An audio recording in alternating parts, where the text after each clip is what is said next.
नमस्कार, आदाब। Fact news में आपका स्वागत। मैं अब्दुल सत्तार सिलावट आज आपको पश्चिमी राजस्थान की टेक्सटाइल नगरी पाली की मुख्य समस्या जो सुप्रीम कोर्ट तक पहुंच गई है, उसका मुख्य मुद्दा क्या है, उसको रोकने वाले कौन हैं और सरकार, जिला प्रशासन और अन्य लोग कहां भटक रहे हैं, किनको जिम्मेदार बता रहे हैं, इसके बारे में बात करते हैं। हम खड़े हैं राजस्थान प्रदूषण नियंत्रण मंडल के पाली मुख्यालय।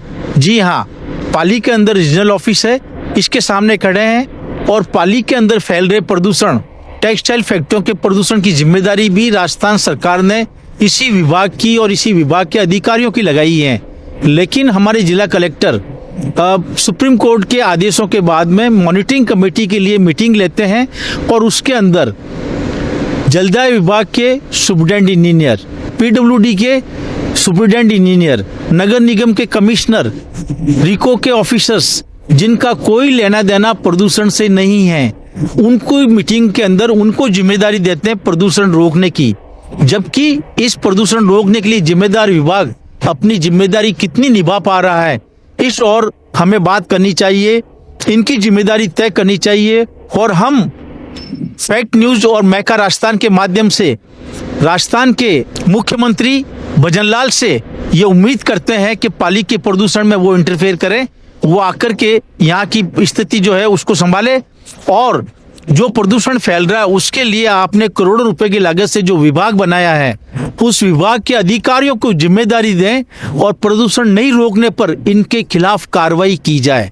जिन अधिकारियों को आपने प्रदूषण रोकने के लिए बनाया है, उनकी मौन स्वीकृति से ईटीपी वाले यहाँ पर प्रदूषण फैला रहे हैं। बांडी नदी के अंदर पाइपलाइन लग करके और जहरीला पानी, तेजाबी पानी जा रहा है, आखिर क्यों नहीं रोक पाते? और अब जब सुप्रीम कोर्ट ने शक्ति बरती है और मॉनिटरिंग कमेटी बनी है तो पाइपलाइन निकल रहे हैं, वो मकान जहां पर 5-5 टैंकर एक साथ खाली होते नदी के लिए, वो पकड़े जा रहे हैं। ये सब जानकारी के बावजूद चल रहे हैं और इनसे भी अधिक पाली के अंदर 24 घंटे जहरीला तेजाबी पानी बनाने वाले, फेंकने वाले, जिनके अंदर अपनी फैक्ट्रियों में ईटीपी लगे हुए हैं, वो ईटीपी नहीं चल रहे हैं। इस बात से सिर्फ हम तैयार नहीं कहने को, खुद प्रदूषण नियंत्रण मंडल के अधिकारी और इनके जो छोटे अधिकारी, किसी को मंडिया रोड का इंचार्ज बना रखा है, किसी को इंडस्ट्रियल एरिया का इंचार्ज बना रखा, किसी को टेक्सटाइल पार्क का इंचार्ज बना रखा, किसी को पुनायता का इंचार्ज, उन सभी को मालूम है कि कौन सी फैक्ट्रियों से अवैध रूप से तेजाबी पानी बांडी नदी में डाला जा रहा है, लेकिन कोई कार्रवाई नहीं करते हैं। तो क्या प्रदूषण नियंत्रण मंडल के ऊपर जो आरोप लगते हैं भ्रष्टाचार के, वो सही है? नहीं, हम मानते हैं कि ये अधिकारी किसी दबाव में काम करते हैं, भ्रष्ट नहीं है, लेकिन जब वो प्रदूषण फैल रहा है और जिसके लिए इनको लगा रखा है वो नहीं रोक पाते हैं, तो ये भ्रष्टाचार के आरोप भी साबित होने की ओर बढ़ते हैं।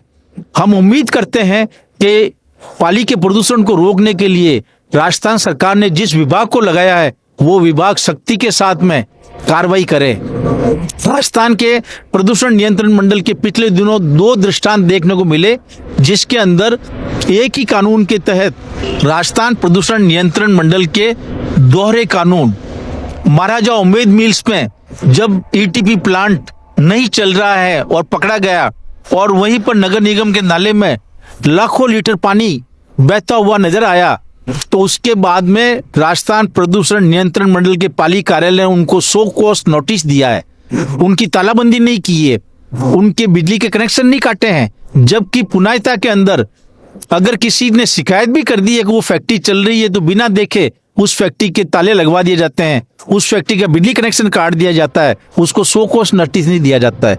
ये कौन सा कानून है?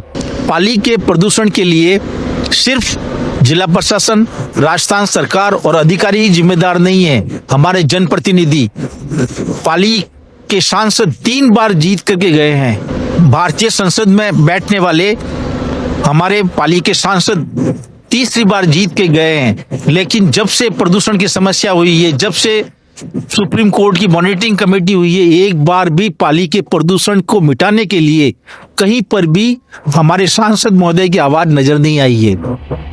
यहाँ के विधायक कांग्रेसी है, लेकिन चीखते चिल्लाते हैं। राजस्थान भारतीय जनता पार्टी के प्रदेश अध्यक्ष मदन राठौड़ पाली से हैं।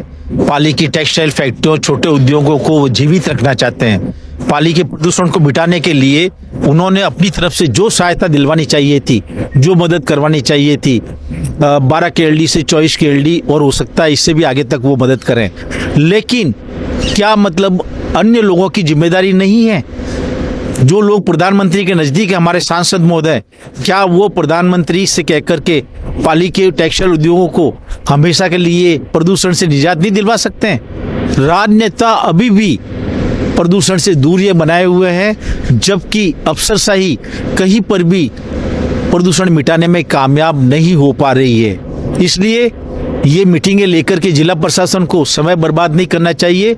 जो वाकई में जिम्मेदार है उनको बैठा करके और प्रदूषण मिटाने के लिए योजना बनाए, उनको जिम्मेदार ठहराए, उनको और अच्छे ढंग से ये जिम्मेदारी दे कि यदि आप प्रदूषण मिटाने में नाकामयाब रहे तो आपके ट्रांसफर नहीं, आपके खिलाफ कार्रवाई करवाई जाएगी, तभी प्रदूषण नियंत्रण होगा। पाली की फैक्ट्रियां बच पाएगी, पाली के लाखों मजदूर बेरोजगार होने से बच पाएंगे। सिर्फ आप जिम्मेदारी CETP के ऊपर डालते रहेंगे, सिर्फ आप जिम्मेदारी बुनायता की फैक्ट्रियों पर डालते रहेंगे, मंडिया रोड की फैक्ट्रियों पर डालते रहेंगे या और लोगों की तरफ भटकाते रहेंगे, तब तक प्रदूषण नहीं मिटेगा। प्रदूषण के मुख्य जिम्मेदार दो ही लोग हैं, ETP प्लांट चलाने वाले, ETP लगी फैक्ट्री है और दूसरा प्रदूषण नियंत्रण मंडल का कार्यालय। बहुत बहुत शुक्रिया, धन्यवाद। हम सच्चाई की ओर हमेशा आपका ध्यान आकर्षित करेंगे। आप सब मिलकर के इस प्रदूषण मिटाने के लिए सरकार का ध्यान आकर्षित करें। बहुत बहुत धन्यवाद।